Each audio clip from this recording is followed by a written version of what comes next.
भारत जाधव यांची खरं तर सुरुवात स्वर्गीय अण्णासाहेबांच्या मार्गदर्शनाखाली आणि नेतृत्वाखाली झाली।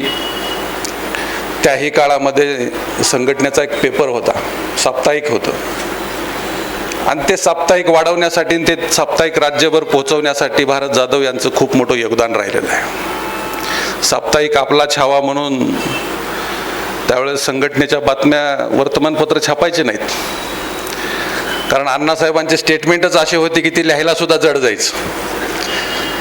त्यामुळे जे काय छापायचं आणि जे काय लोकांपर्यंत पोहोचवायचं ते आपापल्या पेपरच्या माध्यमातून राज्यभर पोहोचवण्याचं काम भारत जाधव यांच्या सारख्या सहकार्याने अण्णासाहेबांच्या कार्यकाळात केलेलं आहे।